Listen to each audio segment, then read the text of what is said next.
A TV comedian is running for president. A Republican senator is doing stand-up, and the far right is screaming about the outing of a prominent educator, a fictional prominent educator. Our #1 story in the countdown. For 40 years, in such times of need, I have frequently relied on one man to make some sense of this crap. In a moment, that man, George Carlin, will join us. First, this story. Harry Potter author J.K. Rowling said last Friday her books included as a subtext a plea for an end to hatred, to bigotry, and that the most stalwart of the adults in the series, the headmaster Dumbledore, was gay. That was never explicit in the book, nor did many readers even wonder or care, not softening the backlash. A posting on Blogs for Brownback described it as, quote, revolting. Dumbledore is a gay homosexual who doesn't deserve to live on God's green earth. All right, reminder, he's fictional. Another right-wing blogger said Ms. Rowling was, quote, knocking the Christians, but the choicest commentary from the conservative blog Newsbusters, with an entry by regular columnist Mark Finkelstein, the sometime Republican chairman of Tompkins County, New York. That's where Cornell is, so trust me, he does have a lot of spare time, as you'd guess. What's that, he writes? It now turns out that Dumbledore is gay? And while Jerry Falwell was thoroughly lambasted in the MSM, that's mainstream media, for his suggestion, the Times tells us that Rowling's revelation inspired applause. Somewhere Jerry Falwell is smiling. You may vaguely recall that among Reverend Falwell's more serious disturbances of peace, he insisted that the Teletubby Tinky Winky was gay. Joining me now, as promised, a man who is no stranger to the absurdity in our society and whose biting commentary is not just the stuff of comedy but of revelation.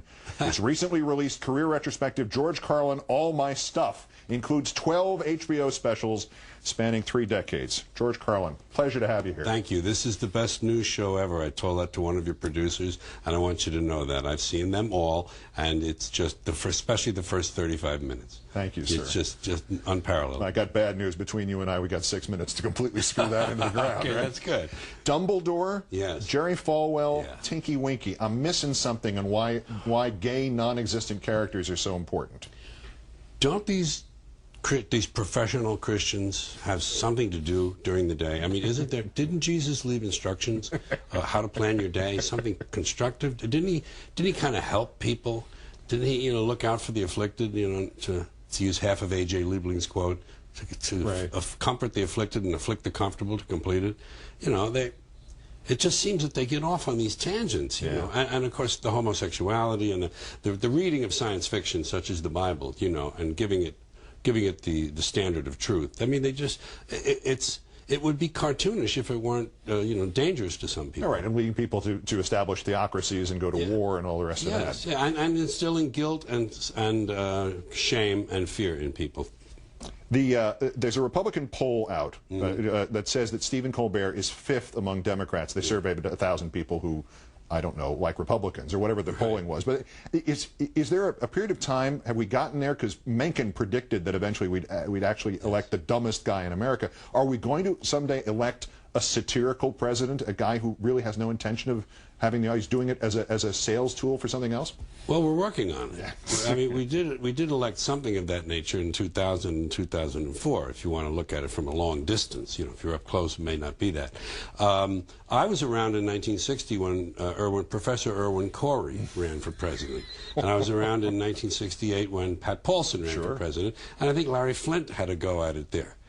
For a while. It's why is he the 5th among Democrats? Doesn't he play a Republican on television? Yeah, apparently he comes in 10th or 11th down there with Tom Tancredo. He's only got like 1% of the Republican, because he is, as Bob and Ray once posited, was the best way to try to get elected, run for both the Democratic and Republican nominations. You have 2 chances. He's just a wonderful comic relief, and I hope he goes far, and I hope he can get a couple of primary states under his belt.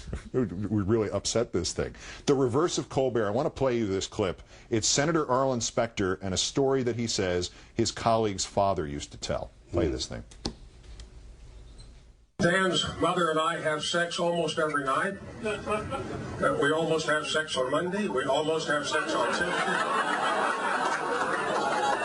It was as odd as it is to see a Republican senator, even a fairly liberal one from Pennsylvania, standing there at the Improv. Yes. Is there something positive about this? Because, if Nelson Rockefeller had made that joke 40 years ago, not only would he have been out of the presidential race, he would have had to resign as governor of New York. Just anything that touchy. Is it better that we're letting these guys get up and have fun? I liked Rockefeller because he gave the finger to the Republican convention, the conservatives in 1964, and then he died in the saddle, which I thought was a nice thing for for the Republic. Of course, he had his screw you money off and put away a long time before. Yeah.